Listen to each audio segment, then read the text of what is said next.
Good evening and welcome to our little chat as part of MAD PD, which is going to be about why standards for the best practice care for looking after people with profound and multiple learning disabilities should be standard, not only here in the UK, but globally. In the UK, all children, regardless of ability or disability, are entitled to an education. And it used to be that teachers who taught children with special educational needs and disabilities received specialist training to do that. But currently, our teachers going through the system receive only training relating to students who are typically developing and able-bodied.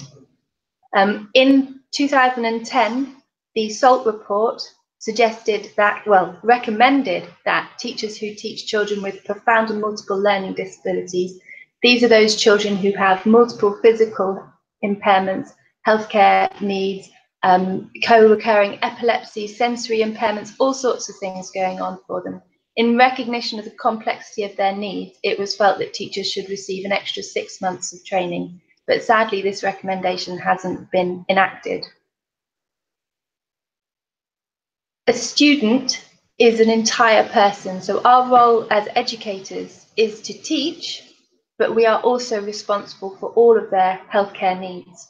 And we have standards that govern the care of things like food as we prepare it. If you went to a restaurant, you would expect certain standards to be met, but we don't have standards that detail what best practice care should look like for children with profound disabilities.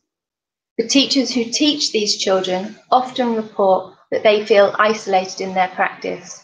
It is commonplace that the senior leadership teams supporting these teachers do not have a great insight into the complexity of the needs of the children in their care.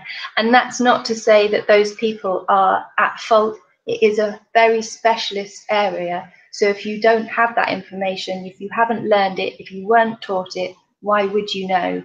So it's essential that educators have a document that can guide what best practice looks like with regards to supporting those children, and just to make sure that we're doing not only our role as a teacher, but also carrying out our responsibilities to look after the whole child. And so over the past couple of years, a group of professionals, parents, educators, care workers, researchers have worked together to produce a document which details what best practice care should look like for individuals with profound and multiple learning disabilities. And it is this document that I have with me here. It is a free to access document. You can view it live online. You can download it from the PMLD link website, and the link to that is in the little details below, or you can view it on my website, which is also linked to below. The document is very easy to read. It's just 7 standards for what organisations should be doing to support individuals with profound and multiple learning disabilities, and 6 standards for what that care should look like for the individuals themselves. And to just give you an example of what we are talking about when we mean care for the whole child rather than just concern for their education. In Standard 2, for the individuals, is the recommendation that when maintaining their health and well-being, we should be thinking about their postural care. And you will see from the boxes around me that I'm joined tonight by 4 other professionals and family members of people with profound disabilities, and they're going to help me explain to you the importance of these standards. So I'll briefly introduce them, and then I'm going to pick one of them out in particular to help us understand that standard. So I have Annie Ferguson. Annie, do you want to give us a wave? There you go. Annie is a researcher who's spent her life researching the lived experiences of people with profound and multiple learning disabilities. And she's also a family carer to her brother who has profound and multiple learning disabilities. I also have Michael Fullerton. Give us a wave, Michael. Michael is, Michael, unmute your microphone and introduce yourself. Hi.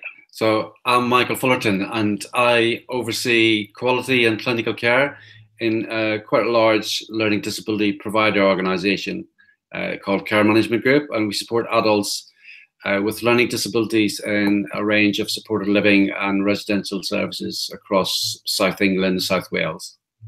Fantastic. Sarah, would you like to introduce yourself? Yes, hi there.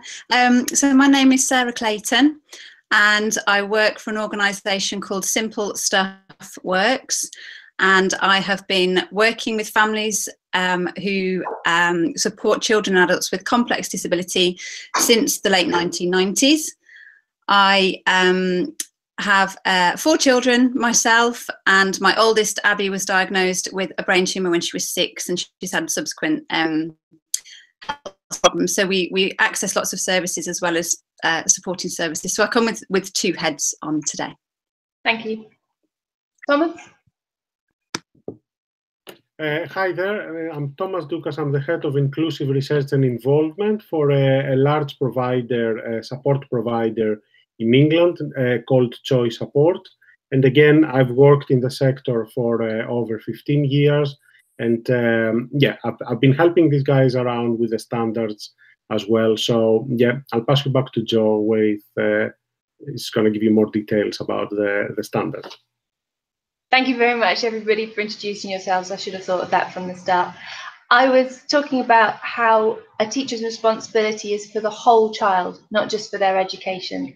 And standard 2 of the responsibilities for individuals with regard to best practice care is one that looks at their health and well-being. And Sarah Clayton, who we have joining us, is a specialist in postural care management, which is one of the examples given to evidence that standard. So I'm just going to ask Sarah if she will explain a little bit about what postural care management is and why that might be a teacher's responsibility and why it's worthy of being in the standards. So over to you, Sarah. Thank you, Jo. Okay, so postural care, when we think about an individual's posture, very often when I've gone out on training and things like that, people have been confused as to whose posture I'm there to talk about. So we're thinking about the posture of the children and young people and adults maybe in your care.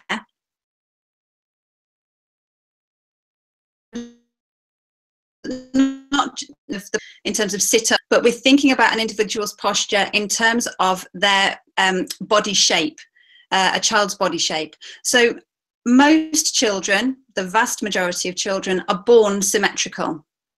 When they arrive in the world, they have generally intact hips and they generally have a symmetrical chest shape. So what can happen over time with children who have complex disability, if a child is unable to move themselves around, what can happen is that gravity can start to have an impact on a child's body shape. So children who are developing typically are at far less risk of changes in body shape because they move so much. So what we need to think about both in the classroom and also at home is what positions are we putting these children into? And what is the impact of those positions? So if the danger is gravity and the danger is movement, then obviously gravity is there 24/7, and movement, we need to think about opportunities to move as often as possible. And one of the things, just as Jo was introducing things that a little bit earlier, I hadn't realised, I did my teacher training way back in early 2000s, and I hadn't realised I would never have dreamt of being able to go into a classroom with the children that I support now, having just had my teacher training. I would have found that completely daunting and overwhelming. And one of the dangers, I think, for me would have been that I would have possibly considered the unusual body shapes of the children that I was supporting as normal. I would have imagined that if this was preventable, then it would have been prevented. And I would have possibly considered that complex disability and unusual body shape, maybe they just go hand in hand. Maybe that is inevitable for these children and young people. And it's taken me 20 years to be able to confidently say that that's absolutely not the case. If children are born symmetrical, it is our duty to keep them symmetrical as they grow. So, children who are unable to move themselves are at a higher risk of changes in body shape due to gravity. And the sorts of problems that these children might experience would include hip dislocation and also distortion of chest shape. And that's hugely important because we know that one of the biggest killers of people with complex disability is respiratory infection. So if you have a distorted chest shape, then it impacts on the function of your internal organs. If we have individuals who are not moving as much as children who are developing typically, then they're at higher risk of respiratory infection anyway. When we combine those two, then we realise that the risks that these children face become huge. So I am often, I work sort of 50-50 really between children and adults. Okay, so I get to see the impact, and I'm very lucky that I get to see the impact on the adult population of interventions that have been used when individuals were children. And as a teacher, you may not have that experience. You might not have, if you're working in early years, for example, you might not be working with teenagers. You might not be working with individuals in their 20s, their 30s, or their 40s. And so it's very important that we share the understanding that we have from working with those individuals with teachers and educators, in order that you can see that what you do with children when they are young and when they are growing has a lifelong impact. So, and it can mean it means the difference between life and death. And it also means the difference between a fulfilled life and just living. Because the more distorted your body shape becomes, the more difficult it is for you to access transport, the more difficult it is for you to be supported by individuals who are for your personal care, the more difficult it is for you to communicate effectively. And it's highly likely that if you have a distorted body shape, you will be living with considerable pain and distress as a result of that body shape.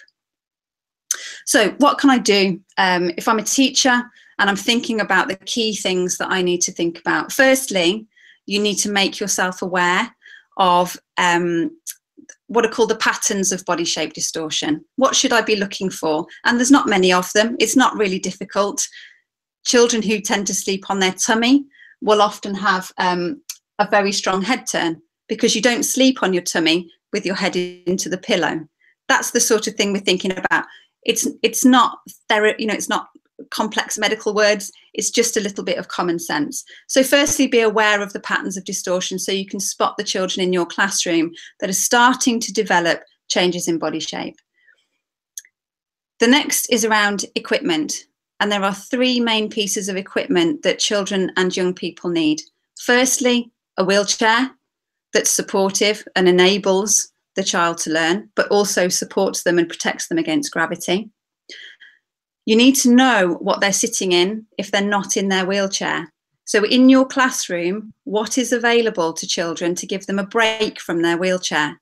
Because highly supportive can sometimes mean, actually, after a while, I need to be out of this, I need a change of position. The next thing we need to think about is where children lie down. So within your classroom, where are they lying and in what position are they lying? Do you know how to support those children? Do you know what their body shape is and how you can introduce therapeutic positions for those children? The next thing is around parental support. So I'm incredibly lucky in that I've got a wealth of hindsight. So I can look and I meet children on a daily basis, and I know when I meet them where they're heading because I've seen it before. The parent of those children, they don't have that. And so my job is to in a supportive and constructive way, to help to share the experience that I have, to help them to see just how dangerous a particular sleeping position might be. But then my job is to back off. So it's around supporting families, but understanding that my role is limited, and I'm not going to be there forever. I have to give those families as much information as I possibly can, and then trust them to get on with things. And that's really important for trusted practitioners. You build up support, you build up a relationship. I've known it with my daughter, where there are particular practitioners that I trust, and the information that they give to me, I hold dear, and it has stayed with me. Nobody can take it away. And the final thing that I would say is that your expectations need to be high. So children are born symmetrical, and I know that I've said it about 3-4 times already in 5 minutes, but children are born symmetrical. In your care, they should remain symmetrical. And if they don't, then there is a problem. And if they don't, it will have a lifelong impact. So the final thing is around standards. And I can't tell you how excited and relieved and you know, positive I felt that postural care is within these standards, because it's such a grey area in terms of research. It's a complete black hole in terms of us having a national picture of what happens to children with complex disability. And what the standards do is they would allow us to, and they will allow families to know what they should be expecting. What should the care of my child look like? How often should they be measured? What do these measurements mean? And if we can have that across the board in the same way as we would have that with any other aspect of their care or education, then, you know, we would be so far along the line of solving this issue. Is that okay, Jo? Thank you ever so much, Sarah. That's fantastic. When we think about what I said at the start, that these educators who support children with complex disabilities are often working in isolation, supported by senior management teams that might not have this expertise and wouldn't necessarily have it. We can see from what you've just said how useful having a document that gives you 6 clear guidance points for individuals and 7 clear guidance points for organisations is, because what you've just detailed is a life or death situation, those changes in body shape which over time can kill a person, and a person who has survived all manner of other things. It is so important that we are maintaining that support through a child's education, and postural care is just one example in that bullet point about health and well-being in that standard. So you can just imagine if we were to unpick all the other bullet points, how much information would be behind these very simple headings. So it's a tool that schools can be using to audit their practice. They can look at these simple headings and check.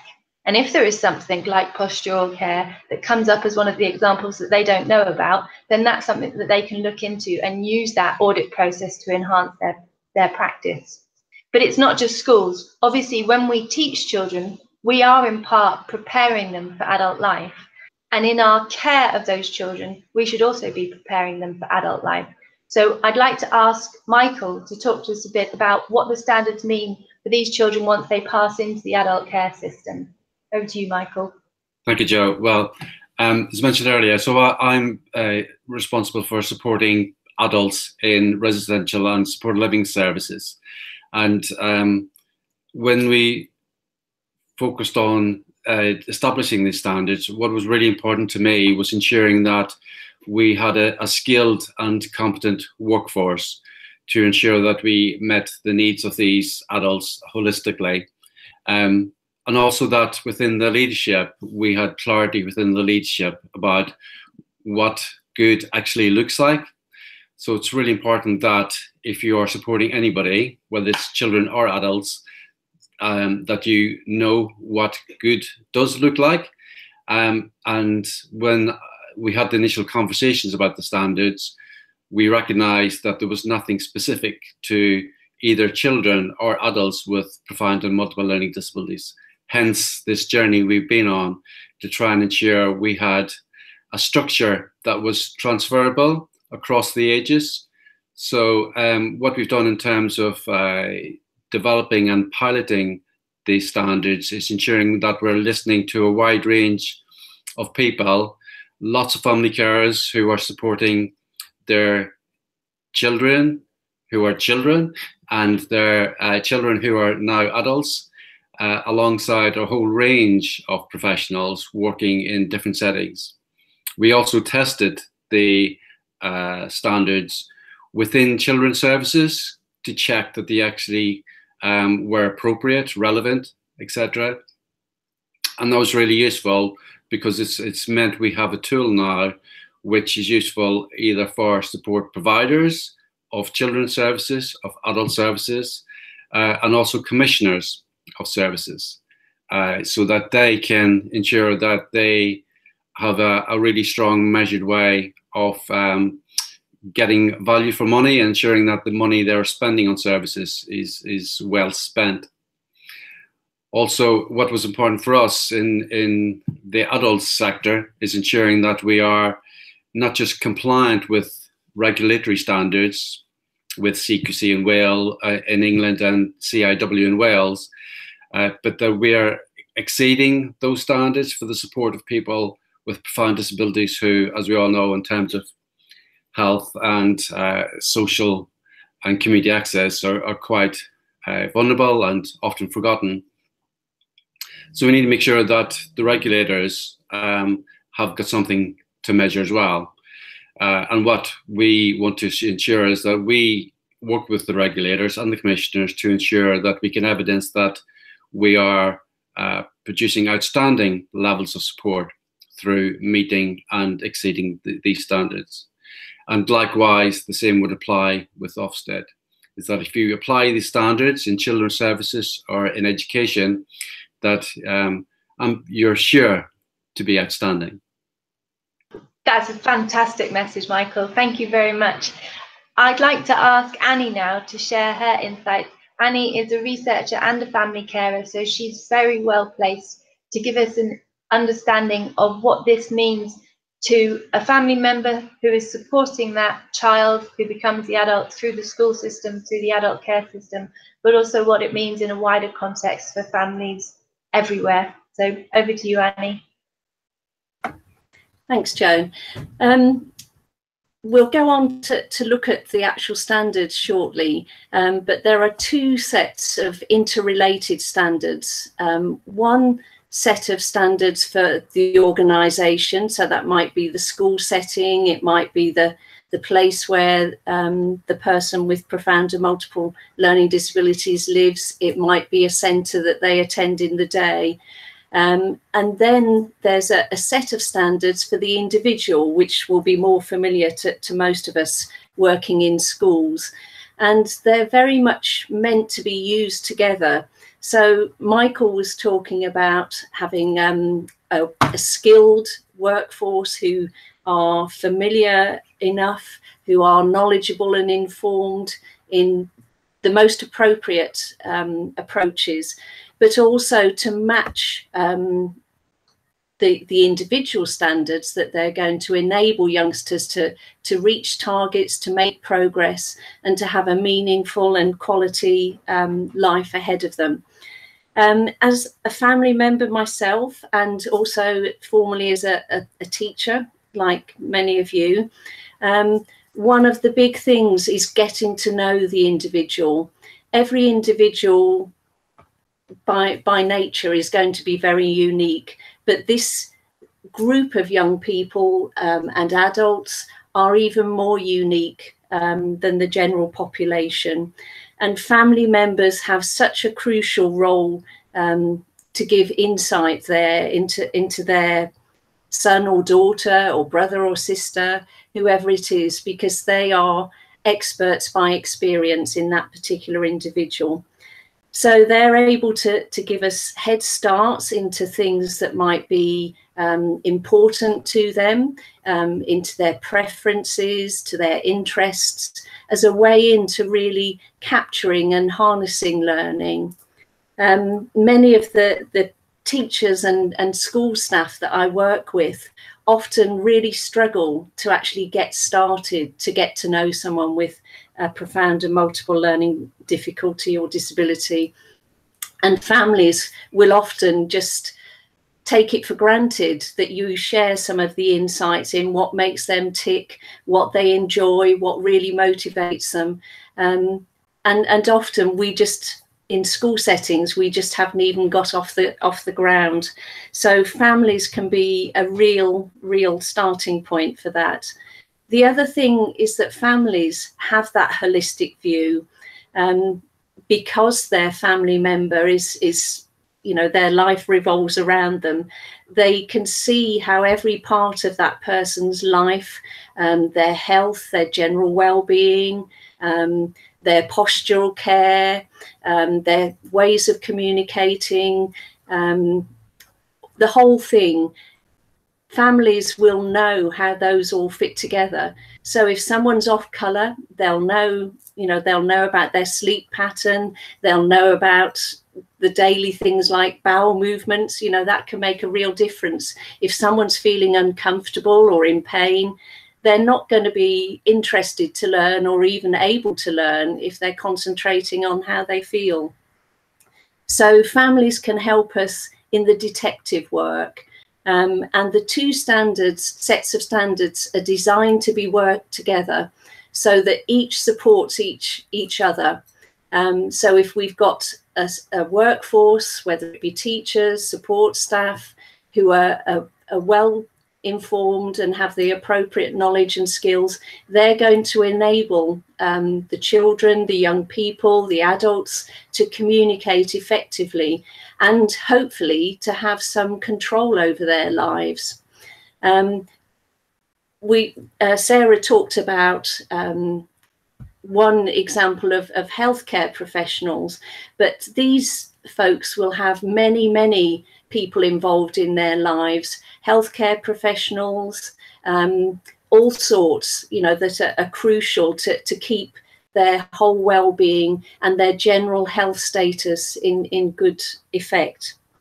In England on Friday, just a couple of days ago, we had quite a major report, the first of its kind in our country, to look at the deaths of people with learning disabilities, because we know, sadly, that they experience inequalities in healthcare, just because, well, for a whole range of reasons.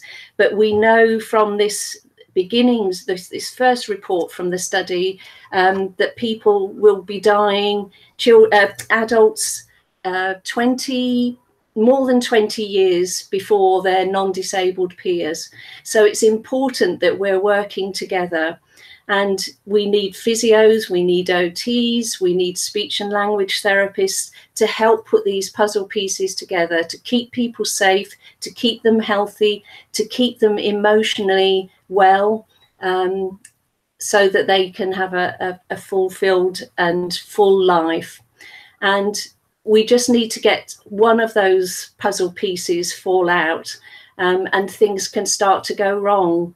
And I tend to think of it as a bit like a Jenga tower, where you have lots of blocks and each of us are playing very important and responsible roles. And we can maybe manage without one piece, but if we manage without two or something else drops off, then soon everything tumbles, and that person, either their body shape becomes distorted because they haven't had the right input, staff haven't had the right support to keep that person's body shape protected, or they can't get access to their learning if we haven't had the right advice to know how someone can actually get their hands on the activity or be in a position that's supported to allow them to use their eyes to engage in an activity, or their hands. All of those things are important. I think that's probably... Thank you, Annie. That's super. I love that example of the Jenga tower. And if we just know what those pieces are, the 6 standards and the 7 standards for individuals and for organisations, then we can all, teachers, family carers, adult care workers, everybody, healthcare professionals, be a part of maintaining that whole person and their general health and well-being.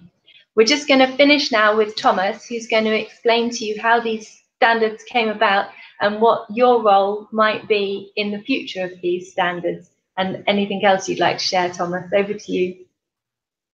Thank you, Jo. So can you hear me? Yeah.